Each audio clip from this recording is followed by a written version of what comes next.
분명한 것은 건강한 가정생활을 하는 사람이 교회를 건강하게 세울 수가 있습니다. 직분은요, 가정에서부터 직분이 되어야 됩니다. 그냥 교회 올 때만 딱 명찰되고 딱 교회 들어오는 것이 아니라 집에서도 목사, 집에서도 장로, 권사, 집사가 돼야 된다는 사실입니다. 교회 문통에 올 때만 딱 붙이고 명찰 딱 달고 들어오시는 것이 아니라 삶 속에서부터 그렇게 돼야 되는 것이에요. 삶 속에서부터 직분을 받아야 되는 것입니다.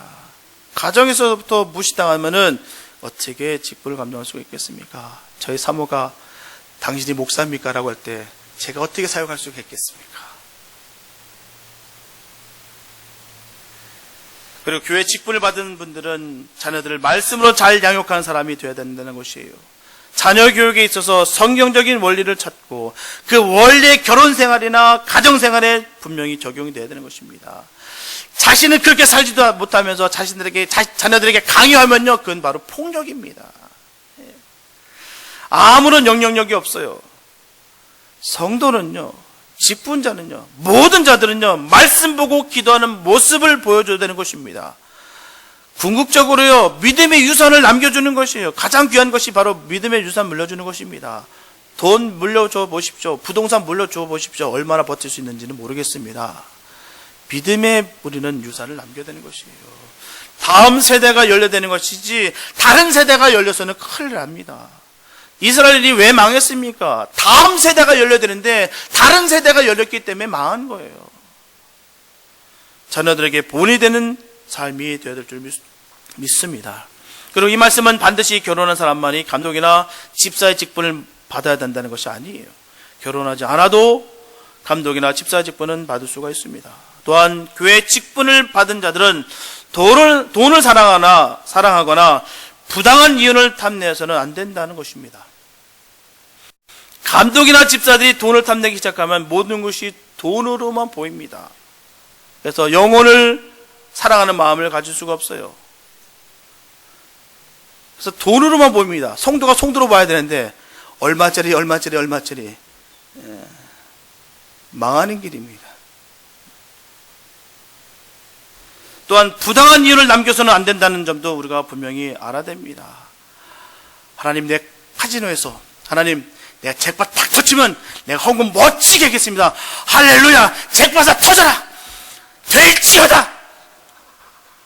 안 됩니다. 그 돈, 그 헌금 받지도 않습니다. 그런 마음 품지도 마시기 바랍니다. 정당하게 땀 흘려서 정직하게 얻은 것을 감사한 마음으로 내 생명 다해서 드리는 게 헌금이에요. 부당하게 얻어서 수단과 방법은 악하면서 우리는 수단과 방법이 선해야 될 줄 믿습니다. 양심을 속여서 얻어지는 것은 결코 옳은 것이 아니에요. 구약시대의 아모스 선지자는 아모스 8장 5절과 6절에서 하나님의 백성에서는 안 될 일을 언급하면서 이렇게 말합니다. 에바를 작게 하여 세계를 크게 하며 거짓 저울로 속이며 라는 겁니다. 여기서 에바는 양을 측정하는 용기이고요, 세겔은 무게를 측정하는 단위입니다. 양을 측정하는 용기를 작게 한다는 것은요, 정한 값보다 작은 분량을 준다는 의미이고요, 세겔을 크게 한다는 것은 무게를 많이 나가게 해서 정한 값대로 하지 않는다는 것을 말합니다. 다시 말씀드리면 표시 용량이나 무게를 속인다는 것이에요. 속임입니다. 속임. 그래서 이 말씀은 불의한 소득을 탐내는 것을 의미하는 것입니다. 이처럼 모든 성도는 직분자이든 아니든 돈 문제에 있어서 깨끗해야 됩니다. 불의한 이윤을 탐내서도 안 된다는 것입니다. 다음으로 교회 직분을 맡은 자들은 아담하고 단정해야 됩니다. 이 말의 원어적인 뜻은 예의 바른 품성을 가져야 된다는 뜻이에요. 예의 범절은 사람과 사람 사이의 관계를 증진시켜줄 수 있는 가장 중요한 수단입니다. 우리는 우리 주변에 많은 사람들과 여러 상황 속에서 서로 관계를 맺으며 그렇게 살고 있습니다. 그런데 그 중에 보면요, 만나고 싶지 않은 사람들이 있습니다. 만나고 싶지 않은 사람. 거기에는 여러 가지 이유가 있었겠지만요, 가장 중요한 것은요, 사람을 대하는 태도 때문입니다. 말이나 행동이 듣는 사람을 하여금 불쾌감을 주지 않도록 하는 것은 인간에게 가장 기본적인 삶의 태도입니다. 특히 직분자들에게는 이런 덕목을 꼭 가지셔야 됩니다. 왜냐고요? 영혼을 다루고 있기 때문입니다. 영혼은 정말 우리가 조심스럽게 신중하게 다루는 것이에요. 깨질까 부서질까. 제가 얼마 전에 그 커피숍에서 커피를 담아 오는데요. 이분이 저를 정말 좋아했나 봅니다. 꽉 채웠어요. 이걸 옮기는데 이게 쏟아질 것 같아요. 정말 조심스럽게 왔어요. 진짜 이 조금만 흔들어도 이게 쏟아질 것 같아요. 그 모습이 너무 안타까웠든지 어떤 분이 자기 자리를 양보하더라고요. 저는 저희 자리가 좀 멀었거든요. 옆에서 딱 앉았습니다. 이렇게 신중하게 되는 것입니다. 애지중지하게 영혼을 다룰 때요, 깨질까 부서질까 다칠까 망해질까 애지중지해야 되는 것이에요. 쏟아지면 다 망치니까 끝나니까 라는 마음으로 우리가 애지중지, 내가 하고 싶은 행동 언행으로 말미암아 한 영혼이 다칠 수가 있다는 것입니다. 속은 후련할지라도요, 사역은 망칩니다. 내가 하고 싶은 말 확 해버리고 내가 하고 싶은 행동 확 해버리면 속은 후련합니다. 그러나 영혼은 다칩니다. 그래서 성도는요, 직분자는 특별히 참고 견뎌야 되는 거예요. 그 영혼 때문에. 하나님도 우리를 위해서 맨날 참으십니다. 생각했으면 한 대 딱 때리고 싶을 때가 얼마나 많겠습니까? 그런데도 불구하고 딱 참고 기다리세요. 왜? 성장할 때까지, 될 때까지, 철들 때까지. 그게 하나님의 사랑입니다. 우리가 그래서 견디고 있다는 거예요. 왜? 하나님 나를 견뎌주시고 참아주시는데 내가 어떻게 못 참을 수가 있겠습니까? 내가 하면 속 시원해요. 확 지적체질하면 편합니다. 속은 후련할지라도 사역은 깨집니다. 다음으로 교회 직분을 맡은 사람들은 폭력을 행사해서는 안 된다는 것입니다. 우리 번역에서는 구타하지 않아야 된다라고 말하지만 원문의 의미는 폭력을 사용하지 아니한다라는 뜻이에요. 이런 사람은 사람과 사람 사이의 관계에 문제를 해결하는 일에 주먹을 휘두르거나 무례함으로 일을 해결하는 사람을 말하는 것이에요. 문제는요, 우리 주변에 있는 사람들이 많다는 겁니다. 무례하게 한다는 거 많아요. 의외로 많습니다. 말끝마다 꼬리를 물고 전투적이고 싸우기를 좋아하는 분들이 말하는 것이에요. 사랑이라는 것은 찾아볼래야 찾아볼 수 없는 것을 말하는 것입니다. 바로 사단의 정신을 가진 사람들을 말하는 거예요. 우리가 기억할 것은요, 잃을 것이 없는 사람들이 가장 무섭습니다. 막 나갑니다. 제어가 안 됩니다. 왜요? 잃을 것이 없으니까. 다 드러났으니까. 민다 딱 드러나면요, 이제부터는 삐딱합니다. 이제부터는 막 나갈 수가 있어요. 성도는 잃을 것이 많아야 될 줄 믿습니다. 잃을 것이 많으면요, 행동에서, 언행에서부터 조심합니다. 잃을 것이 많기 때문이에요. 우리는 정말 잃을 것이 많아요. 구원의 확신도 있고요, 십자가의 사랑도 있고요, 성도의 관계 속에서도 잃을 것이 얼마나 많은지 모릅니다. 이거 필요 없다 생각하면요, 잃을 것이 없다라고 여기면요, 막 나갈 수 있습니다. 특별히 하나님의 사랑을, 그 희생의 사랑을 안다라면 우리는 염치라는 게 생깁니다. 염치. 우리는 그 염치가 있어야 돼요. 하나님 가운데 염치가 있어야 될 줄 믿습니다. 하나님께서 나를 위해서, 우리를 위해서 그 모진 매를 맞으시고 십자가의 물과 피를 다 쏟으셨던 그 사랑을 내가 안다라면 염치가 있습니다. 그 염치로 말미암아 우리가 모든 것을 참을 수 있고 견딜 수가 있습니다. 무례 행치 않습니다. 이외에도 많은 부분이 있어요. 이처럼 성경에서 교회 직분을 맡아서 봉사할 사람의 자격을 자세하게 말하고 있는 것을 볼 때 이 직분이 세상의 직분과 분명히 다를 뿐만 아니라 높은 수준의 윤리적이고 인격적인 덕목을 요구하고 있다는 것을 우리가 알 수가 있습니다. 이렇게 고귀한 일을 하는 사람은 어떤 능력을 구비하는 것이 아니라 어떤 사람이 되어야 한다는 것을 분명히 전하고 있는 것입니다. 분명히 하나님의 관계도 중요하지만 사람과의 관계도 너무나도 중요합니다. 본문에서 외인에게서도 선한 증거를 얻은 자라 할지니라 라고 분명히 말하고 있습니다. 외인에게서도 선한 증거를 얻은 자라. 외인이 뭡니까? 세상 사람을 말하는 것입니다. 우리 에베소서 2장 10절을 보게 되면 우리는 그의 만드신 바라 그리스도 예수 안에서 선한 일을 위하여 지으심을 받은 자니 이 일은 하나님이 전에 예비하사 우리로 그 가운데서 행하게 하려 하심이니라. 우리가 직분을 맡으면 교회 얼굴이 되는 겁니다. 저도 정말입니다. 그 교회 담임 목사, 그 수준 알만하다. 이 수준, 그게 두렵습니다. 그렇지 않게 해서 끊임없이 기도하고 끊임없이 묵상합니다. 내 행동 하나로 인해서 우리 교회가 무너지고 박살나고 낮아진가 봐. 이건 직분자뿐만 아닙니다. 모든 성도들에게 해당된단 말입니다. 그 교회의 수준을 얘기하고 있는 거예요. 하나님의 선한 일을 사모하는 자가 되어야 될 줄 믿습니다. 분명히 전하고 있습니다. 에베소서 2장에 보면은 그의 만드신 바라 그리스도 예수 안에서 선한 일을 위하여 지으심을 받았대요. 우리는요, 선한 일을 하기 위해서 지으심을 받는 거예요. 목표와 목적이 명확합니다. 선한 일을 하기 위해서 만드는 것입니다. 그래서 우리는 삶이 선화되는 것이에요. 선한 증거가 나타나야 될 줄 믿습니다. 우리 모두 예수님의 성품을 닮아 성도로서의 삶을 잘 감당하고 또한 주님의 직분자로서의 삶을 잘 감당하시기를 축복합니다. 세 번째, 직분을 잘 감당하는 자에게 하나님의 은혜를 주십니다. 본문 13절에 보면 집사의 직분을 잘하는 자들은 아름다운 지위와 그리스도 예수 안에 있는 믿음의 큰 담력을 얻느니라. 이처럼 주님이 주신 직분을 잘 감당하는 자들에게 하나님께서 이런 은혜를 주십니다. 그렇다면 초대교회 집사를 뽑은 이유가 무엇이겠습니까? 예수님께서 승천하시고 성도의 수가 점점 많아짐으로 말미암아 집사가 필요하게 되었어요. 오순절 성령 강림으로 말미암아 교회는 날마다 부흥하여서 하루에 3,000에서 5,000명에까지 입교하게 됩니다. 그러다 보니까 교회 사역은 점점 커지고 바빠집니다. 그래서 문제가 드러나게 됐어요. 그래서 사도들은 자연히 조직이 필요하게 되었고요. 그런 이유로 뽑은 7명의 집사가 초대교회 최초의 집사들입니다. 사도행전 6장 1절에서 6절 말씀에 그 말씀이 그대로 연결되어 있습니다.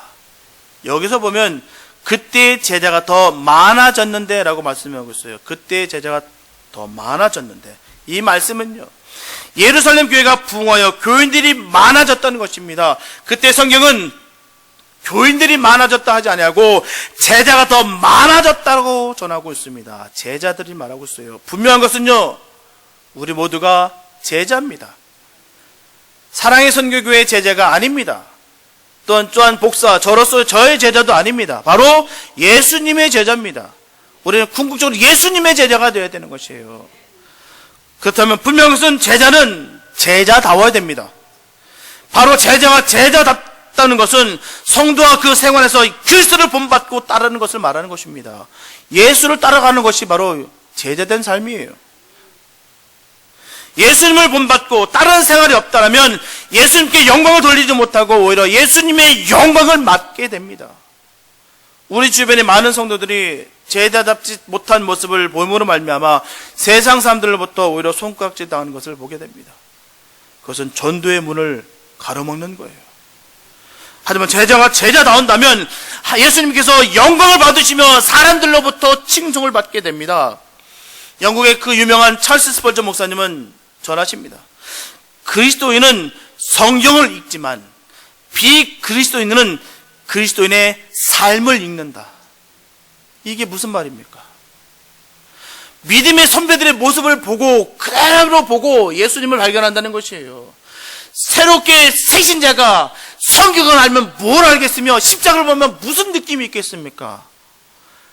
또한 예수를 보여달래요. 어떻게 예수를 보여줍니까? 어떤 분은 얘기하면 어떤 분은 예수님 여기 내려오셨습니다 하고 박수 치고 이런 이단들도 있어요. 예수를 어떻게 보여줍니까? 믿음의 선배들의 모습 속에서 보는 거예요. 저 사람 믿는 예수 나도 믿고 싶다. 저 사람의 삶 나도 담고 싶다. 저게 바로 이 성도의 모습이다. 저게 바로 예수님께서 원하시는 삶이다 라고 다 느낍니다. 다 보고 있어요. 예수님의 제자로서 저와 여러분들은 예수님의 제자다움을 목표로 신앙생활에 힘써될 줄 믿습니다.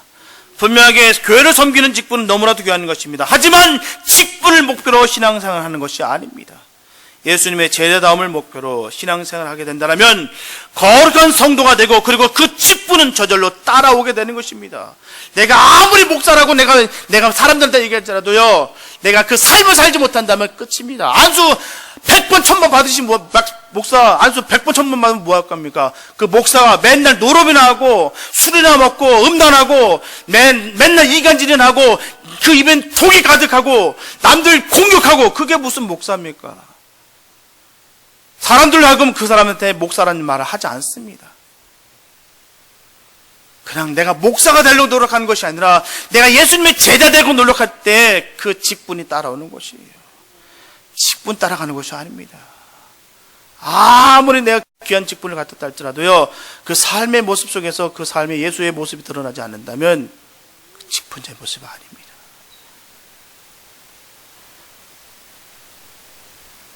이것이 바로 본문에서 전하고 있는 집사의 직분을 잘한 자라고 해요. 예수의 모습을 따라가는 자. 분명한 것은 교회가 교회다우면 교회는 저절로 부흥합니다. 은혜가 넘치고 사랑이 넘치고 진리가 충만하면 저절로 교회는 부흥하는 것이에요. 그러나 교회가 교회답지 못하면, 교회가 아무리 좋은 프로그램을 돌린다 할지라도, 힘을 쓰고 애를 쓴다 할지라도 결코 부흥은 없습니다. 숫자를 말하는 것이 아니에요. 하나님께서는 숫자에 말씀하지 않습니다. 영적인 부흥을 말하는 것이에요. 중요한 것은 성도 개개인의 직분을 잘해야 될 줄 믿습니다. 저분들의 영혼이 잘 되고 삶이 잘 되시기 원하십니까? 행복한 인생이 되고 행복한 성공한 인생이 되고 그렇게 살기를 원하십니까? 그렇다면 성도가 참으로 성도다우면 됩니다. 성도가 성도다워야 되는 것이에요. 오늘 말씀에 직분을 잘 감당하는 자들에게 은혜를 주셨습니다. 첫째, 아름다운 질을 주셨어요. 둘째, 믿음의 큰 담력을 우리에게 허락하셨습니다. 늘 이 사실을 늘 기억하시면서 직분을 충성스럽게 감당해서 더욱 믿음의 큰 담력을 얻으시는 저분 되시길 바랍니다. 사랑하는 성도 여러분, 오늘 본문을 보면은 교회에 주신 직분이 얼마나 영광스러운 것인지 대해서 우리가 알 수가 있습니다. 특히 감독과 집사의 직분을 가리켜 고귀한 일, 바로 구원을 얻게 하는 일에 열망을 가진 사람이 한다는 것을 분명히 전하고 있습니다. 이 직분은 또한 하나님께서 피로 사신 교회를 치유하는 일이기 때문에 참 중요하다는 사실을 우리가 알 수가 있습니다. 그래서 이 직분을 맡은 사람의 자격 기준을 세상의 사람들이 가지고 있는 능력에 따라 기준을 정하고 있는 것이 아니라 어떤 사람인가에 초점을 맞추고 있는 것을 우리가 분명히 깨달아야 될 줄 믿습니다. 이러한 자격 기준을 볼 때 완전한 자격 기준을 갖춘 사람은 거의 없다는 것입니다. 아니, 없습니다. 내가 자격 조건을 다 갖춘 사람을 주님께서 쓰신 적이 없으십니다. 하나님께서는요, 연약한 자, 부족한 자, 깎고 다듬어서 그렇게 사용하셨어요. 슈퍼스타 판번에 뽑으셔서 사용하신 적이 없습니다. 그러나 선한 일을 사모하는 자를 말하는 것입니다. 그런 자를 뽑아서 쓰시겠다는 것이에요. 능력이 많은 자를 쓰시겠다는 것이 아니라 정말 선한 일을 사모하는 자, 하나님을 사모하는 자, 내가 부족한 것도 많지만, 내가 가진 것은 없지만, 내가 능력은 아무것도 없지만 그래도 내 주님 사랑합니다, 내가 헌신하겠습니다 하는 사람을 주님께서 쓰시겠다는 것입니다. 내가 그걸 위해서 달려가는 것이에요. 그걸 위해서 달려가다 보면 그 자리가 됩니다. 세상에 완벽한 사람은 없어요. 완벽한 내가 능력이 돼서 직분을 받는다, 난 이만큼 됐으니까 나 받을만 합니다, 받는 사람, 그 사람이 문제가 생깁니다. 나는 할 수 없습니다. 성경을 내가 읽으면 읽을수록 나는 낮은답니다. 내가 기도를 하면 할수록 난 부족한 것을 깨닫는 것이 바로 진정한 성도입니다. 내가 이만큼 기도 많이 했으니까, 내가 성경 주시 이만큼 많으니까 난 충분한 사람이야. 이런 사람이 가장 교만하고 하나님 보시기에 가장 천박한 사람입니다. 늘 주님 앞에 겸손하시고 늘 선한 일을 사모하시는 우리가 됐으면 참 좋겠습니다. 우리는 할 수 없기에 주님이 성령을 부어주시는 거예요. 성령의 역사가 거기 있는 것입니다. 성령을 의지하고 기도하고 노력할 때 이런 삶을 우리가 살 수가 있는 것입니다. 우리가 없는 것 갖고 누가 하라고 한 적이 있습니까? 하나님께서 주신 걸 갖고 하라고 하셨죠. 한 달란트, 5달란트 주신 것 갖고 하라는 것이었지, 없는 것 갖고 하는 적이 한 번도 없습니다. 내가 게으르고 내가 안 했습니다. 그렇기 때문에 주님은 전하십니다. 이 게으르고 악한 종이라 라고 얘기합니다. 왜요? 게으르기 때문에. 왜요? 충성하지 않기 때문에. 왜요? 순종하지 않기 때문입니다. 누가 능력 있는 것 갖고 하라고 했습니까? 내가 다 갖춰놓고 하라고 한 적이 있습니까? 하나님께서 순종하고 나 같은 자에까지 쓰시니 너무 감사합니다. 저는 이 자리에 쓸 때마다 그래요. 이 쓸데없는 자 사용해서 너무 감사합니다. 그게 얼마나 감사한지요. 그렇습니다. 우리가 그랬으면 좋겠어요. 우리 모두가 우리 교회가 그랬으면 좋겠습니다. 이 쓸데없는 자 사용해 주시니 감사하는 마음으로 선한 일에 사모하면서 그 일 감당하는 우리가 됐으면 좋겠습니다. 하나님 보시기에 늘 선하시고 보시기에 좋았더라라는 칭찬받는 우리가 됐으면 좋겠습니다. 우리 교회 모든 직분자들이 하나님 앞에 이 직분을 잘 감당하신 말미암아 하나님 주시는 이런 큰 은혜들을 체험하시길 바랍니다. 그리고 신실한 봉사를 통하여 우리 교회가 크게 부흥하고 성장하는 것을 함께 보시기를 예수님의 이름으로 축원합니다. 기도합니다. 사장님 감사합니다. 아버지, 우리가 선한 일을 사모하기 원합니다. 우리가 정말 주님의 이름을 부르기조차도 정말 천박한 우리인지라도 아버지 우리를 자녀 삼아주시고 그렇게 애쓰고 힘쓰는 것을 보면서 기뻐하시고 박수 쳐주시는 그 하나님을 바라보면서 우리가 힘써 달려가기 원합니다. 아버지, 우리가 무엇이 잘난 것이 있겠습니까? 무슨 능력이 있겠습니까? 우리의 생명이 우리 코끝에 있는데요. 우리 호흡이 우리 코끝에 있는데요. 우리가 뭐가 자랑할 것이 있겠습니까? 주님 주시는 것에 늘 감사하며 주님께서 그 희생과 늘 그 고통을 통해서 주셨던 그 구원을 늘 기억하며 염치 있는 우리가 되게 하여 주십시오. 늘 주님 사랑하고 뜨거운 그 마음 주셔서 늘 주님 헌신하며 순종하며 따라가게 하여 주시옵소서. 아버지께서 주신 그 능력으로 오늘도 살아갑니다. 영원히 주님을 향해서 달려갑니다. 주님, 주의 자녀들 지켜주시옵소서. 아버지께 함께 좀 있어갖고 우리를 원하신 예수님 믿겠습니다.